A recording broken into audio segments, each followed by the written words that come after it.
தேசிய ஜனநாயக கட்சியினுடைய அங்கமாக இருக்கிற பாஜக கட்சியினுடைய தலைவர்களே, தோழர்களே,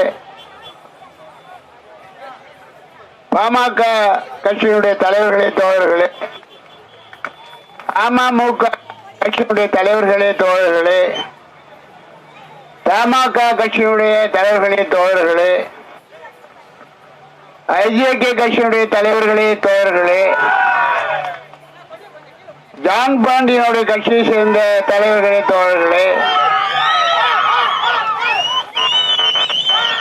செல்லகுமார் அவர்களுடைய முத்திரை சங்கத்தினுடைய தலைவருடைய தோழர்களே, ஓபிஎஸ் அணியை சேர்ந்தவர்களே மற்றும் இந்த மணலோடு கிராமத்தில் மற்ற கிராமத்திலிருந்து வந்து நீங்களும் சேர்ந்து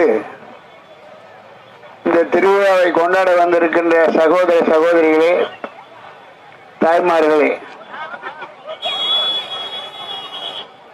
வருகிற பாராளுமன்ற தேர்தலில் உங்களுடைய மேலான வாக்குகளை தாமரசனிட்டு வெற்றி பெற செய்யுமாறு அன்புடன் கேட்டுக்கொள்கிறேன். நான் உங்களுக்கு புதியவன் அல்ல, மூன்றாம் முறையாக உங்களை பார்க்கிறேன் இதே பாராளுமன்ற தொகுதிக்கு. இருந்தாலும் நம்பிக்கையோடு என்னை பற்றி மக்களுக்கு நல்ல எண்ணம் இருக்கிறது, கருத்து இருக்கிறது, ஆக என்னை ஒதுக்க மாட்டார்கள் என்ற அடிப்படையில் தான் உங்களை நம்பி இங்கே வந்து இந்த தேர்தலில் போட்டியிடுகிறேன்.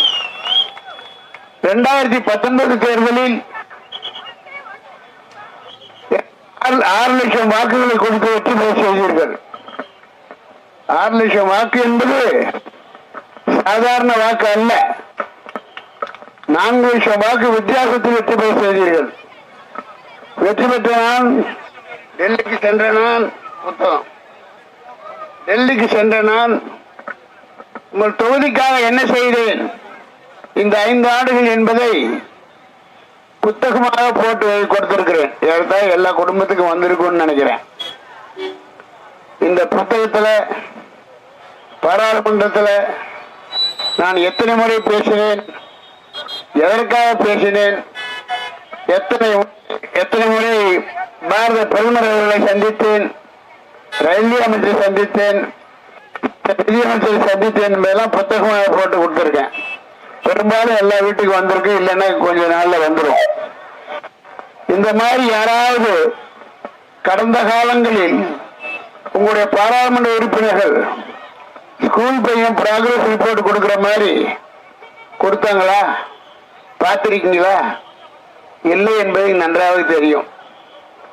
ஆக அப்படி கொடுக்கிறேன் என்ன அர்த்தம்? நான் உண்மையாக இருந்திருக்கிறேன், இந்த தொகுதிக்கு கேட்ட திட்டங்களை கொண்டு வந்திருக்கிறேன். அதே போல எந்தெந்த ஊர்கள் எந்த பிரச்சனை இருக்கிறதோ அதையெல்லாம் முழுமையாக தீர்த்து வைத்திருக்கிறேன். குறிப்பா இந்த முசிறியில அதிகமாக இந்த முசிறிக்கு வகுப்பறைகள் கட்டி கொடுத்தது நம்முடைய தலைமை கட்சிகள். நானும் குறிப்பா என்னுடைய நிதியிலிருந்து 42 வகுப்பறைகளை இந்த பாராளுமன்ற தொகுதியில் கட்டியிருக்கிறேன். அதே போல எத்தனையோ சமூக கூடங்கள், அதோடு ரேஷன் கடைகள், அதோடு கூட நீர்த்தேக்க தொட்டிகள், கழிப்பறைகள், சுற்றுச்சூழல் ஆகிய அத்தனையும் கட்டி கொடுத்திருக்கிறேன். என்ன எல்லாமே பள்ளிக்கூடத்துக்கு கட்டி கொடுத்தா என்ன வருது அப்படின்னு கேட்கலாம். நான் அடிப்படையில் கல்வியாளன் என்பதை தெரிந்துத்தான் என்னை தேர்ந்தெடுத்தீர்கள். மனிதனுக்கு வாழ்க்கையில் கல்வி என்பது அவசியம், முதலிடம். ஆகவேதான் என்னுடைய பாராளுமன்ற நிதியிலிருந்து 42 வகுப்பறைகளை கட்டி கொடுத்திருக்கிறேன். அது மட்டுமல்ல, என்னுடைய 5 ஆண்டு காலத்தில் 3 மேம்பாலங்களை கட்டி இருக்கிறேன். பல கோடி செலவுல மைய அரசுடைய ஒத்துழைப்போடு 3 மேம்பாலங்களை கட்டி இருக்கிறேன். 9 தரைப்பாலங்களை கட்டியிருக்கிறேன். ஒரு ரயில்வே மேம்பாலை கட்டுறதுக்கு பாரத பிரதமர் அவர்கள் கடந்த முறை சேலத்தில் மாநாட்டிலே அதுக்கு அடிக்கல் நாட்டினார்கள். ஆக இந்த காலத்தில் எளிதாக அவ்வளவு இந்த திட்டங்கள்லாம் கொடுக்க முடியாது. ஏன்னா குறிப்பா இந்த திமுக திருவாளர்கள் எம்பிக்களா வந்தவர்கள் பாராளுமன்றத்தில் முடக்குவதே குறியாக இருந்தார்கள். மோடியை கொலை சொல்வதே குறியாக இருந்தார்கள். அந்த நிலையிலும் கூட என்னால் இதையெல்லாம் செய்ய முடிந்திருக்கிறது. இப்போ இந்த காலகட்டத்தில் மீண்டும் சில திட்டங்கள் பெண்டிங்ல இருக்கு. என்ன திட்டம்னா அரியலூர், பெரம்பலூர், துறையூர், நாமக்கல் அந்த ரயில்வே பாதை அமைக்கிற திட்டம் 50 ஆண்டு கால கனவு திட்டம். கடந்த காலத்தில் வந்த எம்பிக்கள் அத்தனை பேரும் முயற்சியாமல் விட்டு விட்டார்கள். இதற்காக 3 முறை பிரதமரை பார்த்திருக்கிறேன், ரயில்வே அமைச்சரை பார்த்திருக்கிறேன், அதே போல நிதி அமைச்சரை பார்த்திருக்கேன். முடியாது என்று மூடப்பட்ட அந்த திட்டத்தை மீண்டும் உயிர் கொடுத்து அதை தட்டி எழுப்பி இன்றைக்கு சர்வே நடந்திருக்கிறது. 2024 நிதியாண்டில் அதற்கான நிதி ஒதுக்குவார்கள். எவ்வளவு? 1000 கோடி. ஆக உறுதியாக இதெல்லாம் அரிய திட்டங்கள், அவ்வளவு எளிதாக செய்ய முடியாத திட்டங்கள். அதனால என்னை பொறுத்தவரை இந்த தொகுதிக்கு என்ன செய்ய வேண்டுமோ அத்தனையும் கேட்டவற்றெல்லாம் செய்து கொடுத்திருக்கிறேன். அதோடு மட்டுமல்ல, கடந்த முறை நான் உங்களை பார்க்கிற பொழுது 2019 தனிப்பட்ட முறையில் சில வாக்குறுதிகளை கொடுத்தேன். அது என்ன வாக்குறுதி? இந்த தொகுதி பெரம்பலூர் பாராளுமன்ற தொகுதியில் 1200 பேருக்கு இலவசமாக உயர்கல்வி அமைக்கப்படும் என்று சொன்னேன். 1200 பேருக்கு உயர்கல்வி SRM பல்கலைக்கழகத்தில் கொடுக்கப்படும் என்று சொன்னேன். அங்க என்ன படிச்சாங்க? அவங்க இன்ஜினியரிங் படிச்சாங்க, அதே போல சட்டம் படிச்சாங்க, அதோடு அவர்கள் விவசாய கல்லூரி சம்பந்தமான படிப்பு படிச்சாங்க, MBA படிச்சாங்க. இந்த கடுமையான காலத்தில் கஷ்டப்படுகிற குடும்பங்கள் பட்டதாரி ஆவது என்பது அவ்வளவு எளியல்ல. அதற்கான செலவு என்ன தெரியுமா? 118 கோடி. 1200 மாணவர்களை பட்டதாரி ஆக்குவதற்கு பெரம்பலூர் பாராளுமன்ற தொகுதியில் ஏழைகளாக இருந்த 1200 குடும்பங்களில் இருந்து பட்டதாரி ஆக்குவதற்கு 116 கோடியை நான் செலவழித்திருக்கிறேன். இங்கிருந்து அரசியலுக்கு வர்றவங்க சம்பாதிச்சுட்டு போவாங்க. நான் ஒருவன் மட்டும்தான் மீண்டும் மீண்டும் இந்த மக்களுக்காக என்னுடைய சொந்த நிதியிலிருந்து செலவழித்துக் கொண்டிருக்கிறேன். இப்ப இந்த முறை 2வது முறை வந்திருக்கிறீர்கள், வாக்கு கேட்கிறீர்கள். 2024 தேதியில் உங்களுக்கு வாக்கு தர வேண்டுமானால் இன்னும் ஏதாவது ஒரு சலுகைகள் தருவீர்களா என்று கேட்பது எனக்கு புரிகிறது. அந்த வகையில இப்போ இன்னும் ஒரு வாக்குறுதியை கொடுக்கிறேன். அந்த 1200 மாணவர்கள் இலவசமாக படிக்கப்பட்டது மீண்டும் 1200 மாணவர்கள் படிக்க செய்வோம். அதோடு மட்டுமல்லாமல் 1500 குடும்பங்களுக்கு, ஏழை குடும்பங்களை தேர்ந்தெடுத்து அவர்களுக்கு உயர்தர சிகிச்சை அளிக்க செய்வேன். ஒரு குடும்பத்துக்கு 10 லட்சம் வீதம் 1500 குடும்பங்களுக்கு இலவச. அது சாதாரண காய்ச்சல் தலைவலிக்கு இல்லை, ஆபரேஷன். எந்த operation? Heart operation, kidney operation, இந்த மாதிரி எல்லாத்துக்கும். ஆக இப்போது 2 வாக்குறுதிகளை கொடுத்திருக்கிறேன். நீங்கள் நிச்சயமாக நம்ப வேண்டும். நான் அது சொல்வது ஏற்கனவே செய்துவிட்டு போய் கேட்கிறேன். இப்ப இன்னைக்கு பத்திரிகையில பாத்தீங்கன்னா எல்லா பத்திரிகையிலும் உள்பக்க விளம்பரம் வந்திருக்கு. இந்தியாவை காக்க ஸ்டாலினுக்கு வாக்களியுங்கள். இந்தியாவை நீ தூள் இருந்த ஒற்றுமையாக இன்றைக்கு உடைத்துக் கொண்டிருக்கிறீர்கள். தமிழ்நாடு தனியாக போகணும் அப்படின்னு சொல்றவங்க இந்தியாவுக்கு நீ பெரிய கெடுதலை விளைவிக்கூடிய இந்த ஆளுங்கட்சி தான். இவங்களை பார்த்து இன்னும் சில இடங்கள்ல இந்த மாதிரி ஆரம்பிச்சிட்டாங்க.